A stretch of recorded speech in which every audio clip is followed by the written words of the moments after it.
Hi, the title of today's lecture is Species and Phylogeny. So far we have focused on how natural selection, mutation, migration, and genetic drift all cause populations to change through time. These are what we call mechanisms of microevolution. However, there's a lot more to the process of evolution than just microevolution. Darwin's major work was entitled The Origin of Species because he was interested in how new species are created and how natural selection operates in populations.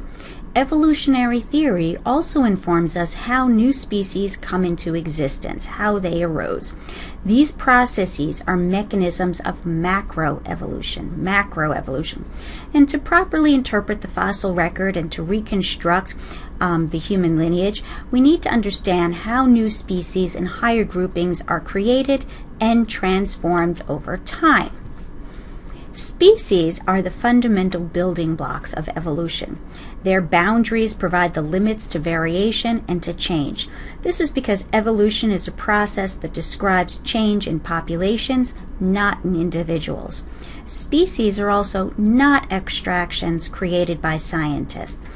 Most scientists, as well as the general public, can usually distinguish a species based on their behavior, their morphology, as well as their genetics. You could probably easily distinguish a human from a chimpanzee. The interesting thing is that although nearly everyone agrees that species exist and they can recognize species in nature, biologists are a lot less certain about how we should go about defining a species. This uncertainty arises from the fact that evolutionary biologists do not agree about why species exist. There's a lot of controversy about the processes that give rise to new species, as well as the processes that maintain established species. Three of the most well-known and useful definitions of species are the following: the biological species concept, the ecological species concept, and the phylogenetic species concept. They're all shortened BSC, ESC, and PSC. Okay. The biological species concept defines a species as a group of interbreeding organisms that are reproductively isolated from other groups of organisms. The reproductive isolation means that members of a given group of organisms do not mate successfully with members outside their group. This means that members of Homo sapiens cannot successfully breed with Pan paniscus, the pygmy chimpanzee. The biological species concept defines a species in terms of its ability to interbreed. This is because successful matings lead to gene flow, and gene flow is the movement of genetic material within parts of a population or between populations. This means that the ability to interbreed helps maintain similarities among members of the same species. The biological species concept also defines species in terms of reproductive isolation. Reproductive isolation prevents species from genetically blending together. So how does reproductive isolation work? Well, there are a variety of reproductive isolating mechanisms that prevent gene flow. These isolating mechanisms can vary, and they can include things like differences in activity patterns, courtship behavior, physical appearance, seasonal or temporal isolating or mechanisms, not having sexual attraction between species, mechanical isolation or nonconformance of genitalia, as well as hybrid inviability. So here are a couple more. The seasonal or temporal isolation.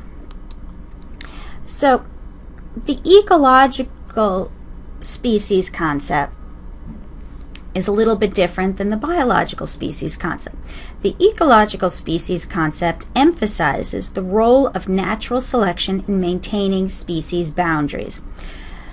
Proponents of the ecological species concept, which are often critics of the biological species concept, argue that gene flow is not necessary nor sufficient to maintain species boundaries. Selection, natural selection, plays an important role in maintaining the boundaries between species. In nature, species boundaries are often maintained even though there is substantial amounts of gene flow between species. This generally occurs at places called hybrid zones. Hybrid zones are areas of overlap where two species are known to successfully breed. Classic example is in Sulawesi, macaca mora and macaca tonkiana have a hybrid zone. They regularly interbreed with one another, but their species boundaries are maintained, and even though this hybrid zone's been known for over 150 years, it was first identified by Alfred Russel Wallace, these two species maintained their integrity. So although there's gene flow, these species have not merged.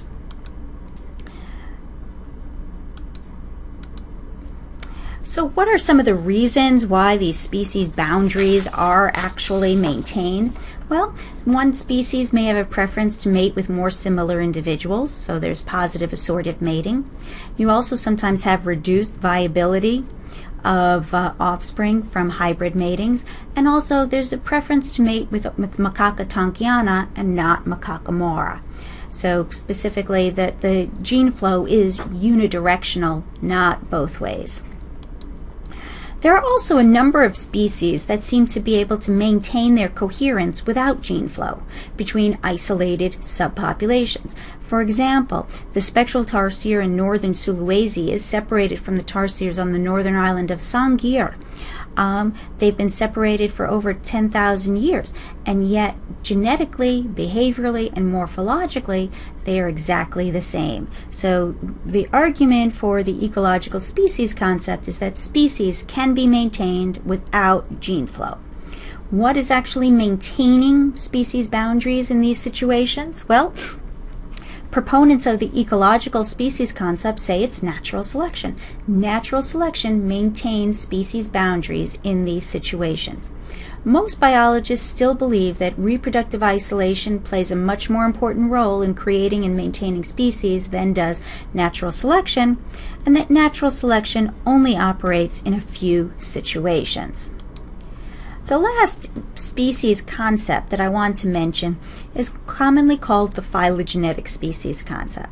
The biological species concept is founded on breeding behavior, whether species are capable of mating with one another. But this creates problems when trying to distinguish species over a period of time.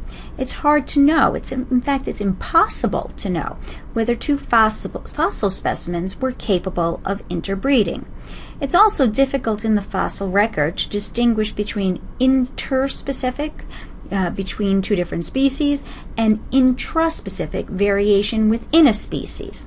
The solution to these problems comes from a new species concept known as the phylogenetic species concept.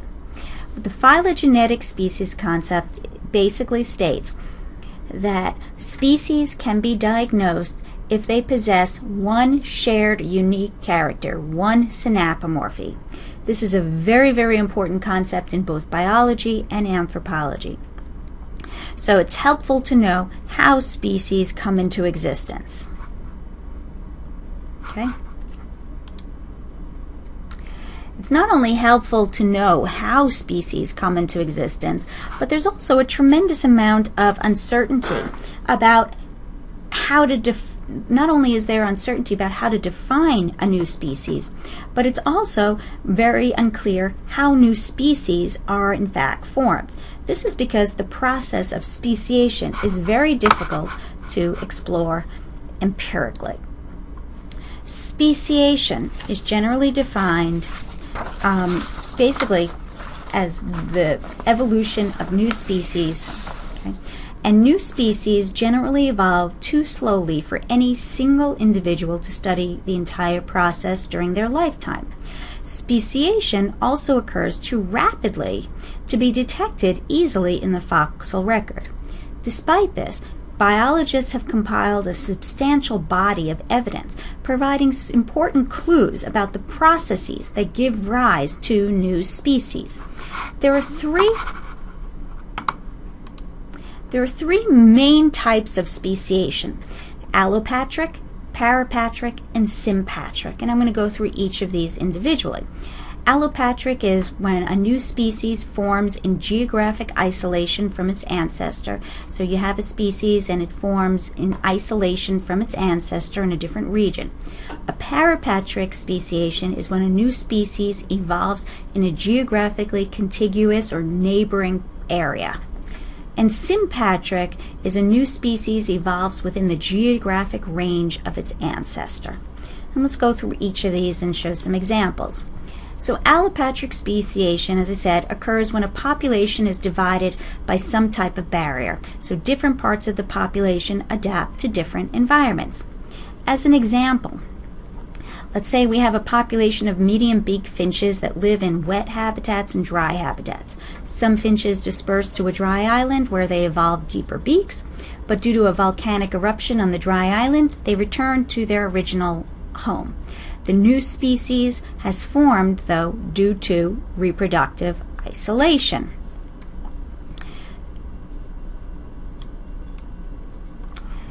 Allopatric speciation requires a physical barrier that initially isolates part of the population. Something has to happen to interrupt gene flow and allows the isolated subpopulation to diverge, to differ from the original population.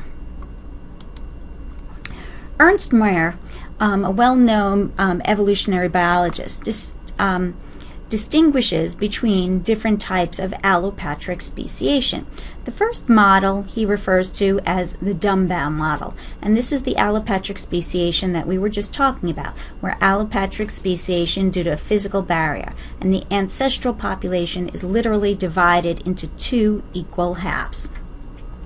Mayr believed that that model was unrealistic, that rarely do physical barriers divide populations equally in half.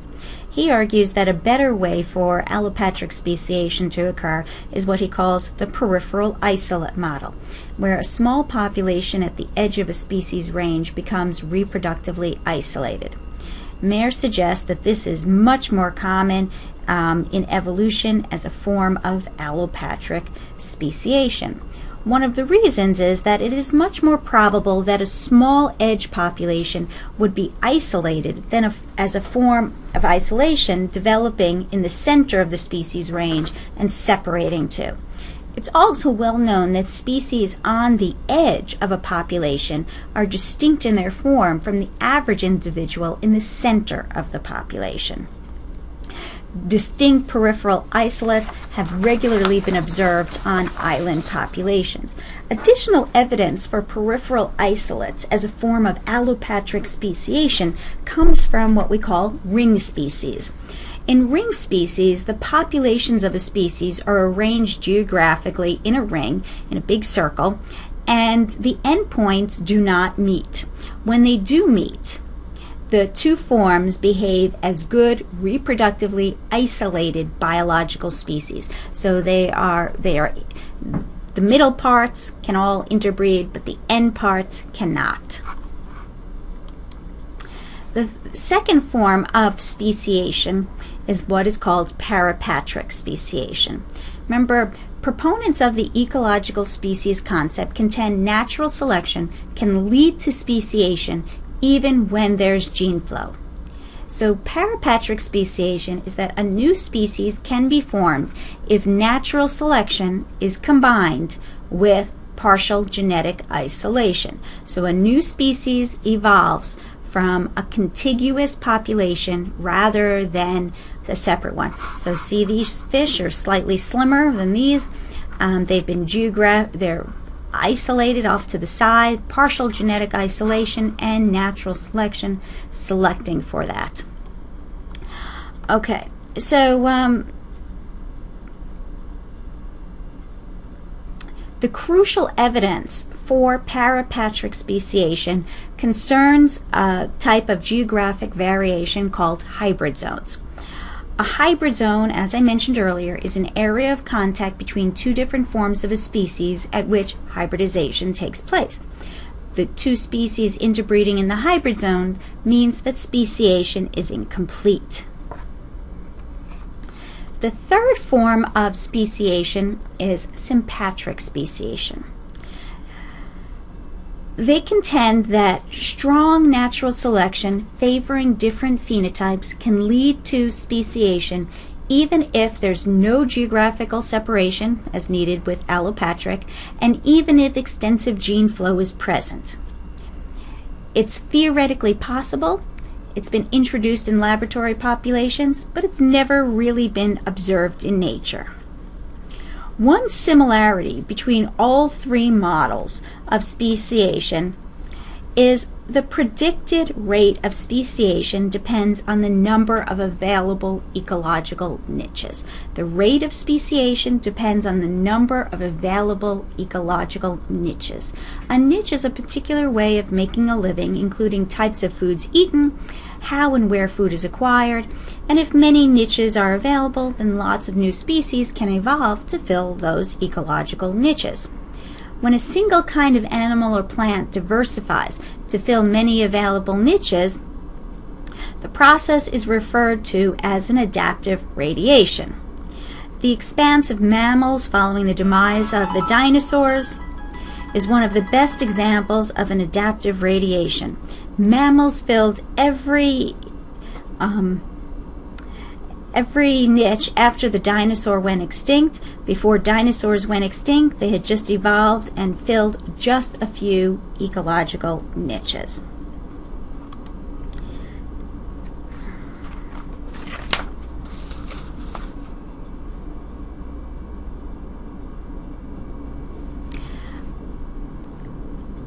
The traditional view of evolution emphasizes that change accumulates gradually in evolving lineages, thus the term phyletic gradualism. According to this perspective, a complete fossil record of an evolving group would display a series of forms with finely graded transitional differences between each ancestor and its descendant. The fact that such transitional forms are only rarely found is attributed to the incompleteness of the fossil record. In the last 50 years or so, biologists have begun to question if evolution really occurs gradually. It's been noted that some species persist for thousands of generations unchanged, and there have even been suggestions of living fossils, and that they're only interrupted by sudden spurts of speciation. This uneven, non-gradual process of long periods of stasis followed by quick periods of change has been termed punctuated equilibrium. Long periods of stasis followed by quick periods of change. Rather than a slow and steady tempo, there are long periods of no change or punctuated by occasional bursts of massive change. So the mode of evolution is also different too. Instead of gradual accumulation of small changes in a single lineage, speciation pushes the process along. So how well does paleontological record agree with the predictions of punctuated equilibrium? Well, the fossil data for a lot of different organisms show long periods of stasis followed by rapid, massive change. And we also note that these intermediary forms are rare, but they do exist. So we have some evidence for both perspectives. This is a graphical illustration of gradualism versus punctuated equilibrium. Perhaps the most obvious consequence of the evolutionary process is the understanding that species are in fact related to one another.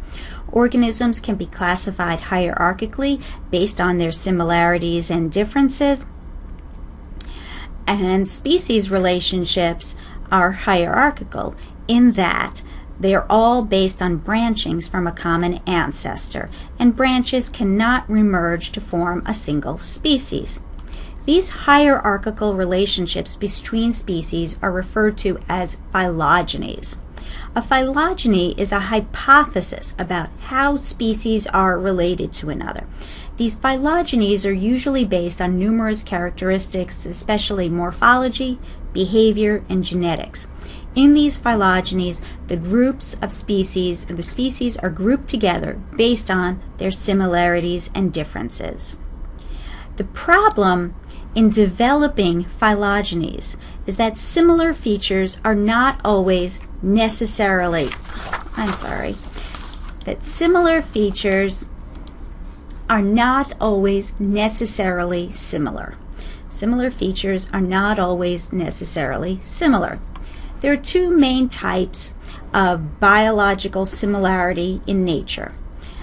There is similarity due to common descent and similarity due to independent development from different sources. Homology is what we refer to similarity due to common descent. An example would be the grasping hand of a human and a chimp. The reason that we both have grasping hands is because of our descent from an ancestor that had a grasping hand. Convergence, commonly called analogy, is similarity due to independent development from different sources. A classic example is that the eye of a horse and the eye of an octopus. The last common ancestor of the octopus and the horse did not have eyes, so they each developed it independently, and they are analogous structures. Since homology assures comparisons will be valid because they're features due to descent, identifying homologies is essential to creating hierarchies of phylogenetic relationships. Unfortunately, homologies can be very difficult to identify in nature, and they're easy to mix up or confuse with convergence or analogy.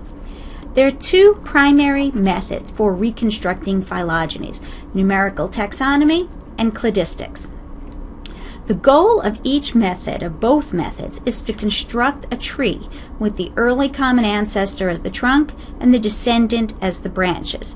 The most difficult part of creating these trees is determining the sequence of the branches. Phonetics is commonly or originally called numerical taxonomy, and it was based on the assumption that phylogeny is actually not knowable, and they developed a series of procedures to evaluate similarities between organisms.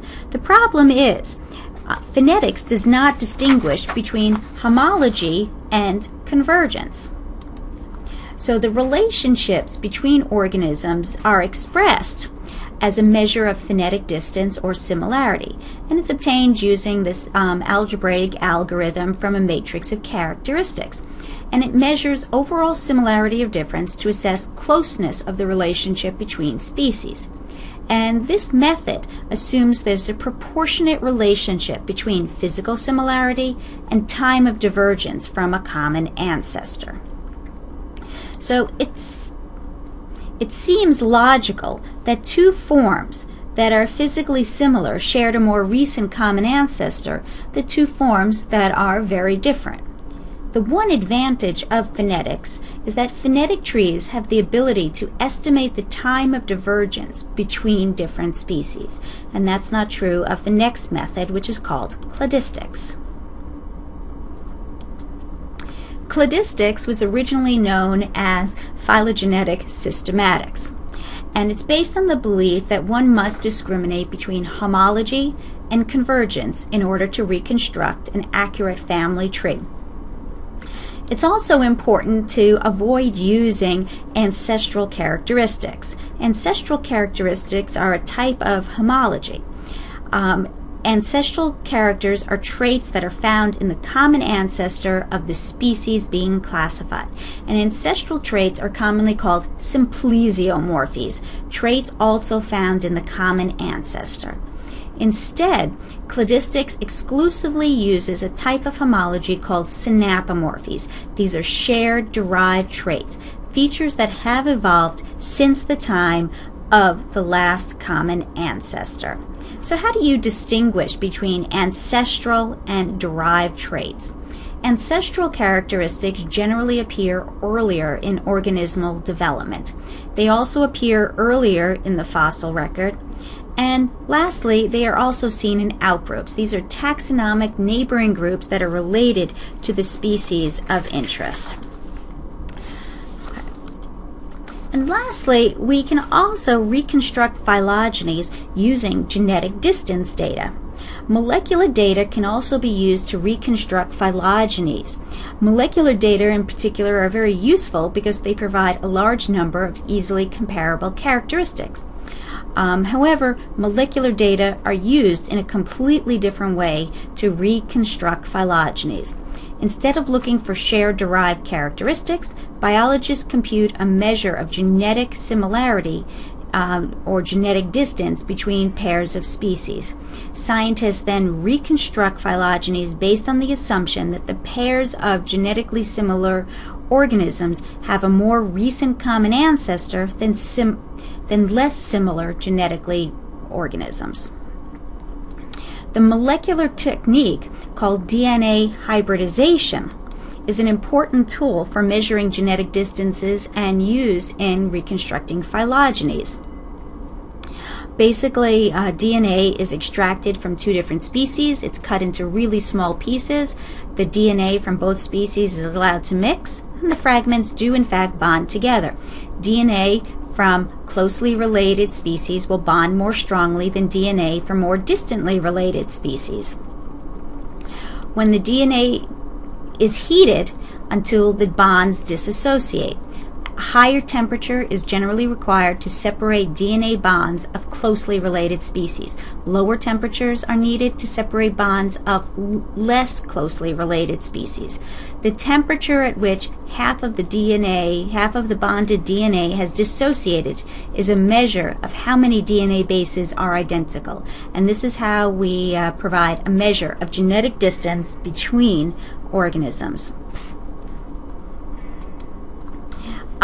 This genetic distance is assumed to change at a constant rate, and molecular clocks, these are genetic distances with a constant rate of change, and the genetic changes act like a clock that measures time since the two species last shared a common ancestor.